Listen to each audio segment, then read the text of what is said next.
सनातन धर्म के ग्रंथों में वर्णित है कि जब पृथ्वी पर अधर्म अपनी चरम सीमा पर पहुंच जाएगा, जब मनुष्य का मन इतना दूषित हो जाएगा कि सत्य, करुणा और धर्म केवल पुस्तकों में बचे रह जाएंगे, तब भगवान विष्णु अपने अंतिम अवतार कल्कि अवतार के रूप में अवतरित होंगे। ये समय होगा कलयुग का अंतिम चरण, जब संसार थक चुका होगा और मानवता दिशाहीन हो चुकी होगी। समाज में छल कपट, अन्याय, हिंसा और पाप का ऐसा अंधकार छाया होगा कि लोग सत्य को पहचानना भी भूल जाएंगे। राजाओं में लोभ बढ़ जाएगा, शासक अत्याचारी हो जाएंगे और आम जनता पीड़ा में डूबी हुई न्याय की प्रतीक्षा करेगी।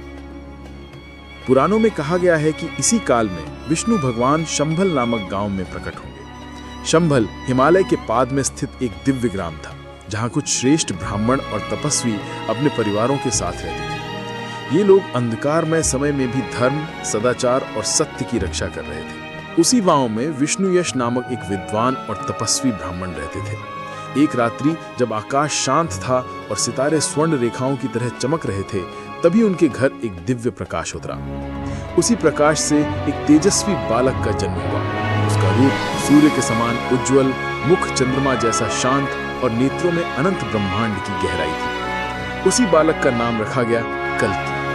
कल्कि बचपन से ही असाधारण गुणों से परिपूर्ण थे। कुछ ही वर्षों में उन्होंने वेद, शास्त्र, धनुर्विद्या और युद्ध कला में पारंगतता प्राप्त कर ली। गांव के लोग उन्हें भगवान का साक्षात रूप मानते थे, लेकिन कल्कि अपने वास्तविक उद्देश्य से अनजान नहीं थे। उन्हें धीरे धीरे ये समझ आने लगा कि संसार अधर्म के बोझ से दब चुका है और मानवता को पुनः धर्म मार्ग पर स्थापित करने के लिए ही उनका जन्म हुआ है।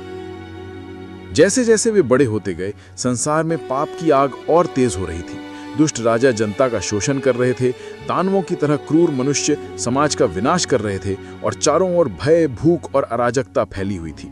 लोग एक उद्धारक की प्रतीक्षा कर रहे थे। तभी एक दिन नारद मुनि दिव्य लोक से उतरकर शंभल पहुंचे। उन्होंने कल्कि को बताया कि समय आ चुका है, अब उन्हें भगवान शिव से दिव्य शस्त्र प्राप्त करना होगा और अधर्म का विनाश करने के लिए आगे बढ़ना होगा। कल्कि ने शिवजी का ध्यान करते हुए हिमालय की ओर प्रस्थान किया। कठिन तपस्या के बाद भगवान शिव उनके सामने प्रकट हुए। शिवजी ने उन्हें नंदक नाम की दिव्य तलवार, दिव्य घोड़ा देवदत्त और अजेय कवच प्रदान किया। देवदत्त कोई साधारण अश्व नहीं था, वह हवा से भी तेज दौड़ सकता था और उसके खुरों की चमक अंधकार को चीरकर प्रकाश फैलाती थी। इन दिव्य उपहारों के साथ कल्कि का रूप और भी पराक्रमी और तेजस्वी हो गया। अब समय था युद्ध का। कल्कि अपने घोड़े पर सवार होकर संसार में फैले अधर्म का विनाश करने निकले। उन्होंने अत्याचारी राजाओं के किले ध्वस्त किए, दुष्ट सेनाओं को पराजित किया और उन राक्षसी प्रवृत्तियों का अंत किया जो मानवता को नष्ट कर रही थी। जहां जहां कल्कि गए, वहां वहां धर्म का प्रकाश पुनः फैलने लगा। लोग पीड़ा से मुक्त हुए, न्याय की स्थापना हुई और संसार एक बार फिर संतुलन की ओर बढ़ने लगा। एक निर्णायक युद्ध में कल्कि ने कलयुग के प्रमुख मायावी दुष्टों को परास्त किया। यह युद्ध केवल तलवारों का नहीं था, यह सत्य और असत्य के बीच अंतिम संघर्ष था। अंततः कल्कि की नंदक तलवार ने अधर्म का सिर काट दिया और संसार का अंधकार हट गया। अधर्म के विनाश के बाद पृथ्वी ने अपने घावों को भरना शुरू किया। पेड़ फिर से हरे हो उठे, नदियां स्वच्छ बहने लगी और मनुष्यों के हृदय में करुणा का प्रकाश लौट आया। कल्कि ने धर्म की पुनः स्थापना की और इसी के साथ सतयुग यानी सत्य का युग फिर से प्रारंभ हुआ।